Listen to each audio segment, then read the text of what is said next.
Allô, bienvenue dans cette toute nouvelle capsule de la boîte à conscience.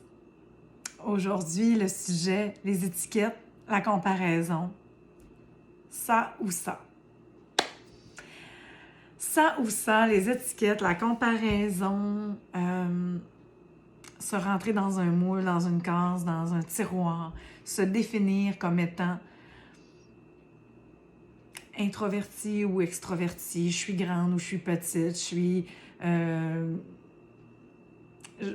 je sais pas, je suis plus verbale, j'aime mieux l'écrit. Toutes ces formes de conclusion qui restreignent un peu toute l'immensité du potentiel humain, toute l'immensité de la complexité du corps humain et aussi lorsqu'on est dans cette comparaison-là, dans ce besoin de mettre des limites, de se définir comme étant un type ou un autre type d'individu, premièrement, on stoppe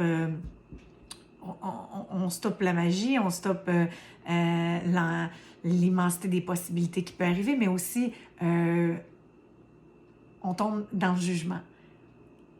Dans un jugement qui peut être un peu plus subtil, c'est-à-dire qu'on définit que ça, c'est mieux que ça. C'est pas le morceau le plus facile que j'ai eu à intégrer dans la pleine conscience, au contraire. Et c'est encore quelque chose un volet que j'expérimente, que j'intègre de façon plus profonde, parce que tout est à l'intérieur de soi.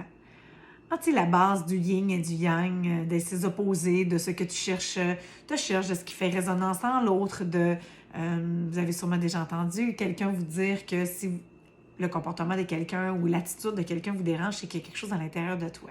Ah bien, je suis parce que nous hommes, c'est qu'on est tous interreliés, on a tous une résonance par cause à effet, attraction, répulsion, mais ça part toujours de soi, ça part toujours de quelque chose à l'intérieur de soi, et c'est de s'ouvrir à « je suis aussi ça ». Ça, c'est pas ça ou ça, mais c'est bien ça et ça. Donc, je vous donne un exemple. Étant adolescente, jeune adulte, j'avais un tempérament impulsif. Impulsive, mais surtout très réactive. Réactive dans mes émotions, beaucoup chargée d'intensité, que ce soit l'intensité de la colère, l'intensité de la peine, l'intensité... l'émotion qui était là était à vif. Et puis, on m'a définie comme étant Marie-Ève qui était comme ça. Ah, on m'a même déjà surnommée, c'était affectueux, là, mais Marie-Madeleine, parce que il n'y a pas un repas que je terminais à la table du souper avec la famille parce que j'étais toujours en pleurs dans ma chambre.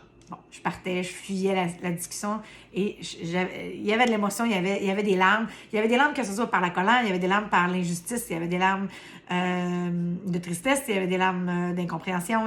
Les larmes sortaient pour toutes les émotions, tout le spectre. Donc, il y avait évidemment une immaturité qui était là et un besoin de se comprendre mieux, mais de s'accepter mieux. Mais maintenant, à 35 ans, je pourrais dire que je suis plus cette personne-là. Je pourrais dire que je suis plus comme ça puisque, premièrement, ces comportements-là, ce côté-là, il n'est plus là. Hein? Puis je pourrais aussi être en aversion envers tous ceux qui me caractérisent comme étant Marie-Ève qui est émotive, Marie-Ève qui est impulsive, réactive, qui vit à vif ses émotions. Je pourrais être en aversion, je l'ai déjà été d'ailleurs. C'est pour ça que je suis bien capable de vous en parler, c'est que c'est un chemin que j'ai marché, que je marche encore. Mais maintenant, je suis capable de voir que je suis cette Marie-Ève-là qui s'est présentée peut-être un peu plus dans l'adolescence et dans les débuts de la vie adulte. Mais je suis ça et ça. Donc, je suis Marie-Ève qui est réactive, mais je suis aussi Marie-Ève qui est très en maîtrise de ses émotions. Donc, je suis l'introvertie. Je suis l'extravertie, évidemment, vous l'avez vu, mais je peux également être l'introvertie par moment. Non, c'est pas ma véritable... ma préférence et c'est pas la façon qui est la plus fluide, mais c'est en moi aussi. Et je peux choisir de l'exprimer, de l'entretenir et de le cultiver pour qu'il soit là davantage. Par contre, quelqu'un qui apprend mieux avec la lecture, ça ne veut pas dire qu'il n'est pas auditif. Ça veut dire qu'il n'y a pas ça d'intérêt. On est tous et son contraire. On a seulement qu'à vouloir l'exprimer. Donc, c'est pas... Moi, je suis passive, moi, je suis sportive, moi, je suis ça, moi, je suis pas ça, moi, je suis manuelle, moi, je ne suis pas. C'est je suis ça et ça. Tout est là. Et à partir du moment où on ne fait qu'accepter qu'on est tout et son contraire, premièrement, on accepte beaucoup plus les autres, mais on s'accepte mieux soi-même et on se permet un monde inimaginable de possibilités, d'immensité. On se permet tellement plus et on envoie un message à l'univers. Je suis grandement ouverte et disponible à toutes les possibilités, à tout ce qui pourrait m'arriver de beau, de magique, de joyeux. Je ne sais pas si ça fait du sens pour vous. Je ne sais pas s'il y a de ces croyances-là que vous avez, que vous êtes seulement ça et non ça. Que, ah non, moi, je suis surtout pas.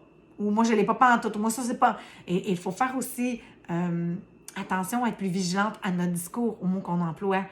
Parce qu'on est rempli de ces conclusions-là. Et quand on en prend conscience, bien, ça s'assouplit, on amène plus de légèreté, plus de plaisir, plus de simplicité dans notre discours et on ne fait que s'ouvrir à plus. C'est plus léger, c'est plus agréable. Je vous invite à faire l'exercice. Ça vous tente. Puis, bien, je vous dis à bientôt pour une nouvelle capsule, une prochaine capsule, en fait, de la boîte à conscience. Bonne journée!